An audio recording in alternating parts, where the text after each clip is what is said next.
How far away is K2-18b really? Well, to put it simply, it's not just a quick ride like going to the moon or even to Mars. This planet is a staggering 124 light-years from Earth. Now remember, a light-year is the distance light travels in a year, and light is the fastest thing in the universe. That means the light we see from the star K2-18 today actually left it 124 years ago. If you tried to count the miles, you'd need to count to around 700 million miles. That's a 7 followed by 14 zeros, an almost impossible number to truly imagine. To give you perspective, our entire solar system, sun, planets, moons, and all, would be like a single grain of sand. And the distance between us and K2-18b would be like the entire beach stretching into the horizon. Yet, despite this mind-blowing distance, scientists somehow managed to find this hidden world. But how? How could we possibly detect something so tiny, so faint, and so far away in the darkness of space? The truth is, we didn't even see the planet directly. Instead, scientists used a clever trick with the help of a powerful space telescope. Back in 2015, a NASA space telescope named Kepler was on a mission. It stared at thousands of stars for long periods, patiently waiting. What it looked for were tiny flickers, moments when a star's brightness dimmed ever so slightly. Why? Because when a planet crosses in front of its star, it blocks a small amount of light, like a miniature eclipse. Kepler noticed that the star K2-18 would wink regularly. That consistent dimming meant something was orbiting it, something large enough to make a noticeable dip in light. This clever technique is called the transit method. By watching for repeating dips in brightness, astronomers can figure out not just that a planet exists, but even some details about its size and orbit. Thanks to this method, we've now discovered thousands of exoplanets, planets beyond our solar system. And among them, K2-18b stood out. It wasn't just another rocky planet like Earth or Mars. It was something stranger, something massive, something we had never seen up close before, a type of planet we call a sub-Neptune. When scientists crunched the numbers, they realized K2-18b was absolutely huge. It's over 8 times heavier than Earth and more than 2.5 times wider. Imagine our planet swelling up like a balloon until it becomes an enormous version of itself. That's what K2-18b would look like. It's too big to be a rocky world like Earth but too small to be a full-blown gas giant like Neptune or Uranus. That puts it in a mysterious middle category, a sub-Neptune. These planets are common in the galaxy, but oddly enough, we don't have even one in our own solar system. That missing middle category has made sub-Neptunes one of the most puzzling types of planets. What are they really made of? Are they giant rocky cores wrapped in thick atmospheres? Are they mini gas giants that never grew big enough? Or maybe there's something entirely different, worlds dominated by water or exotic ices. Scientists are still trying to figure this out. And in this quest, K2-18b has become one of the key targets. Its size and location make it a perfect laboratory for solving the mystery of these strange worlds. What made K2-18b even more exciting wasn't just its weird size, it was also where it lives in its star system. It orbits its star, K2-18, inside the so-called habitable zone. This doesn't mean the planet is teeming with life, but it's in the region where conditions might allow liquid water to exist on the surface. Think of it like the Goldilocks zone, not too hot, not too cold, but just right. If a planet has the right kind of atmosphere and enough water, this zone could, in theory, support life. But let's not jump ahead. Just because K2-18b orbits in the habitable zone doesn't mean it's a paradise. Its host star, K2-18, is a red dwarf, a small, cool, and dim type of star. These stars are the most common in our galaxy, but they come with baggage. To stay warm enough, planets like K2-18b need to orbit very close to their red dwarf stars. K2-18b completes one orbit in just 33 Earth days. For comparison, our Earth takes 365 days to go around the Sun. But that tight orbit could cause major problems for the planet. One of the big issues is something called tidal locking.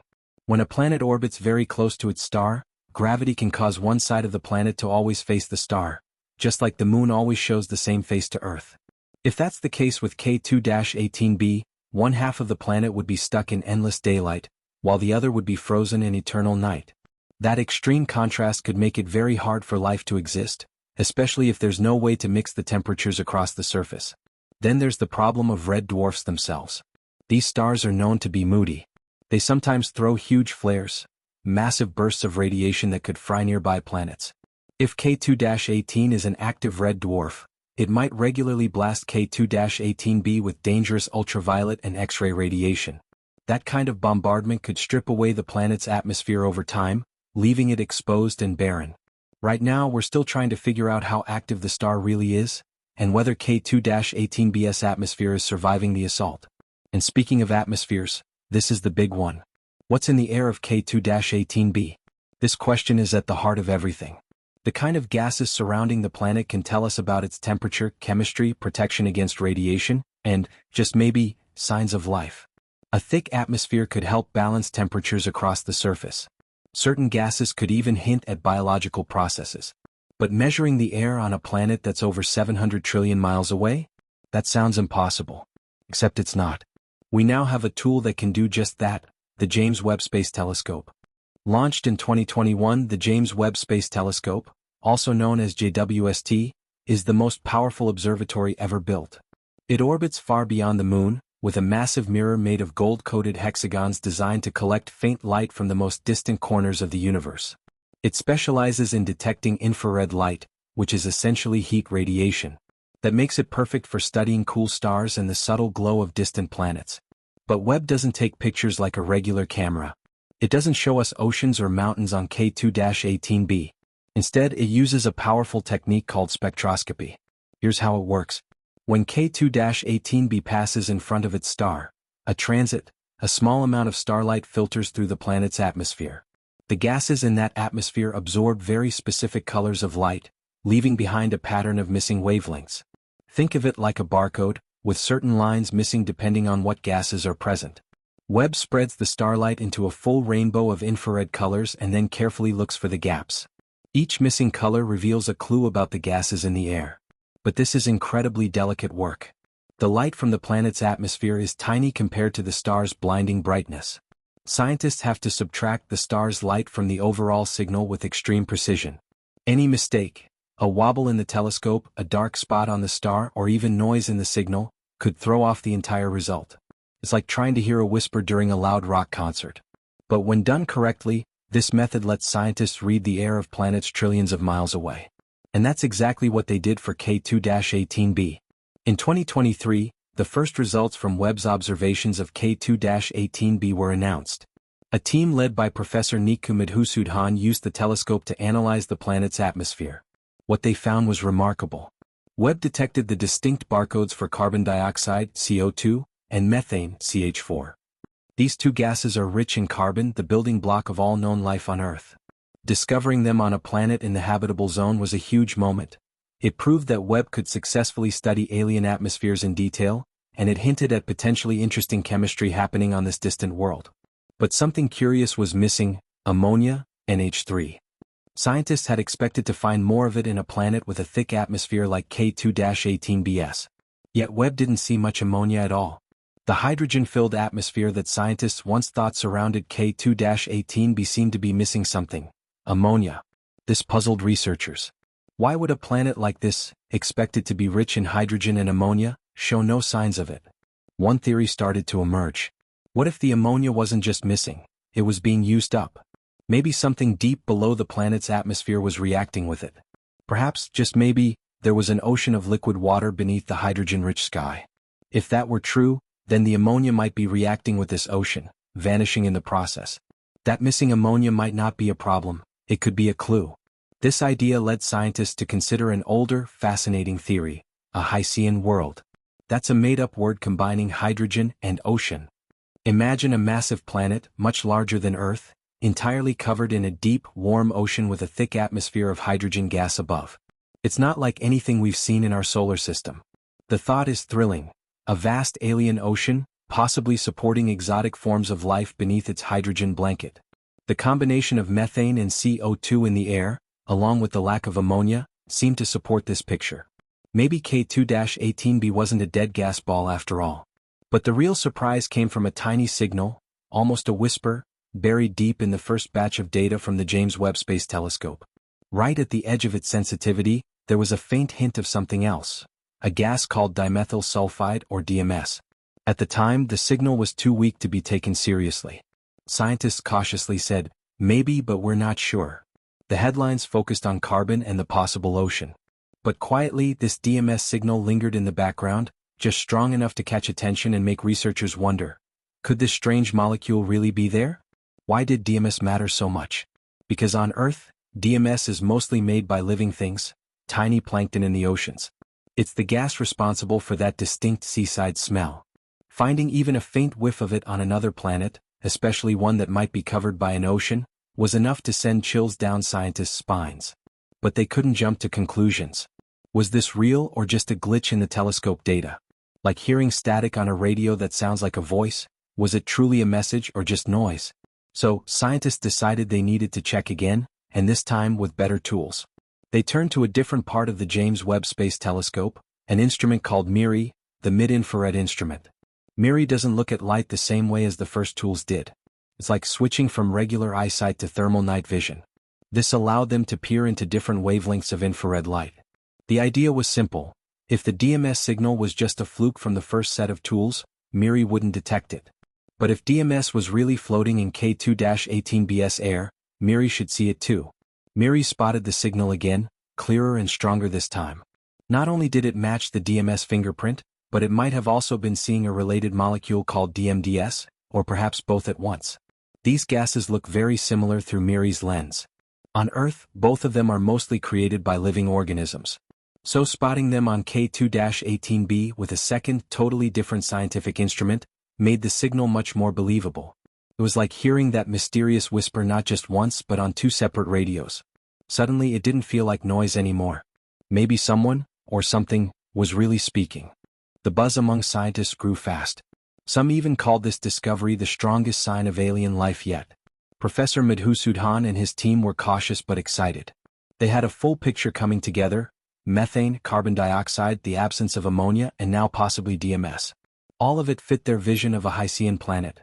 A massive ocean world, maybe warm, maybe teeming with microbial life releasing gases like DMS into the air, just like plankton do on Earth. It felt like more than coincidence. But still, was it enough? This is where science has to be careful. Finding alien life would be the biggest discovery in human history, so scientists need to be extremely sure. Right now, the DMS signal is at what they call a **3 sigma** level of confidence. In science speak, that means there's still about a 1 in 370 chance that the signal is just random noise pretending to be real. That might sound small, but for a discovery this big, it's not good enough. Scientists prefer a 5 sigma level, where the chance of error is less than 1 in a million. So, big question number 1, is the DMS signal even real, or is it just lucky static that happens to look like DMS? Until we know for sure, we can't say life made it. And even if the signal is real, we run into question number 2. Does it have to mean life? Just because life makes DMS on Earth doesn't mean something else couldn't make it on K2-18b. That planet is massive. The pressures deep inside it might be extreme. Its atmosphere is different. The star is different. Could strange chemistry be making DMS without life? Scientists have thought about this. They've run chemical models and simulations.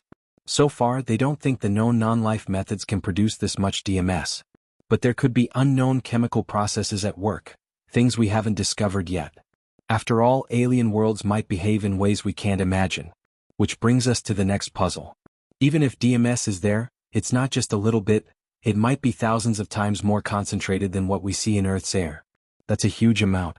If it's life producing that gas, then the microbes on K2-18b must be unbelievably active, making far more DMS than all of Earth's plankton combined.